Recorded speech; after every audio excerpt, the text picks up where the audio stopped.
पति पत्नी का रिश्ता सबसे पवित्र रिश्ता, जहां अग्नि को साक्षी मानकर 7 जन्मों तक साथ निभाने की कस्में खाई जाती हैं।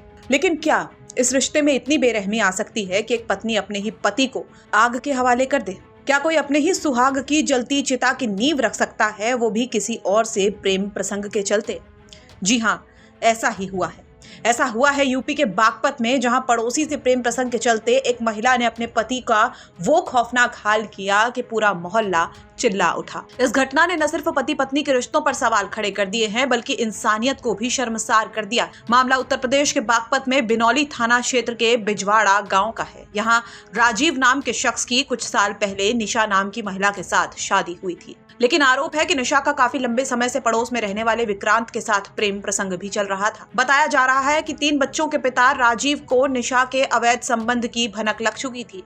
राजीव अपनी पत्नी निशा के साथ हंसी खुशी रहना चाहता था। एक छोटा सा प्यारा सा परिवार इन दोनों का था, लेकिन घर की 4 दीवारी के अंदर एक ऐसी खौफनाक साजिश पक रही थी जिससे राजीव अनजान था।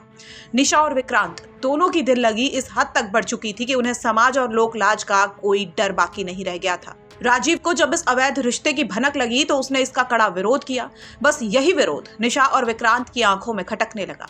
इसके बाद दोनों ने राजीव को हमेशा के लिए अपने रास्ते से हटाने का मन बना लिया और इसके लिए दिन चुना गया 20 जून की रात का। निशा ने पहले पति को खाने में नशीला पदार्थ दिया और जब पति बेसुध होकर सो गया तो निशा ने अपने प्रेमी विक्रांत के साथ मिलकर राजीव को आग के हवाले कर दिया। आग की लपटों में घिरा राजीव जब चीखने लगा तो परिजन और आसपास के लोग मौके पर दौड़ पड़े, लेकिन तब तक बहुत देर हो चुकी थी। राजीव का शरीर 80% तक झुलस चुका था। उसे आनन फानन में स्थानीय अस्पताल और फिर वहां से हायर सेंटर रेफर किया गया। अस्पताल में दर्द के साथ राजीव 7 दिनों तक जिंदगी और मौत से लड़ता रहा, लेकिन आखिरकार वो जिंदगी की जंग हार गया। अब राजीव के परिजनों ने सीधे तौर पर उसकी पत्नी पर गंभीर आरोप लगा दिए हैं। इनका काफी टाइम से प्रेम प्रसंग चल रहा था, काफी टाइम से, साल 2-3 साल से। तो कुछ ही टाइम से मतलब ये ज्यादा निखर के आ गए, तो इस वजह से मतलब आमने सामने आने लग गए काफी टाइम से सर। तो इन्होंने एक दिन मतलब ऐसा डिसाइड किया होगा कि चलो ऐसा कदम उठाते हैं, तो इन्होंने मारने की मतलब थोड़ी प्लानिंग की। तो सर इसमें इन्होंने दोनों ने मिलके एक साथ, इनके प्रेमी ने और प्रेमिका ने दोनों ने मिलके मतलब यहाँ पे आके अवैध तरीके से तो इनको जब मारने की पूरी कोशिश की है।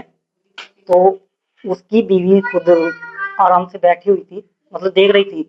और सर फिर उसके बाद उस दिखा कि आग थोड़ी कम जल रही है, तो उन्होंने फिर दोबारा और जलाई। वहीं इस मामले में पुलिस ने तत्परता दिखाते हुए घटना के तुरंत बाद ही आरोपी पत्नी निशा और उसके प्रेमी विक्रांत को गिरफ्तार करके जेल भेज दिया था। शुरुआत में पुलिस इस मामले को अटेम्प्ट टू मर्डर के तहत दर्ज कर रही थी, लेकिन अब राजीव की मौत के बाद पुलिस ने मामले की गंभीरता को देखते हुए कानूनन धाराओं में बदलाव कर दिया है। अब इन दोनों आरोपियों पर हत्या का मुकदमा चलेगा, जिसके तहत इन्हें कड़ी से कड़ी सजा मिलना तय है। तो इन दोनों को पुलिस सजा तो दे देगी, लेकिन इस घटना ने आपसी रिश्तों को सवालों के घेरे में लाकर खड़ा कर दिया है। इस खबर पर क्या कुछ है आपकी राय, वो हमें कमेंट बॉक्स में जरूर बताइए। बागपत से मनुदेव उपाध्याय की रिपोर्ट, यूपी तक।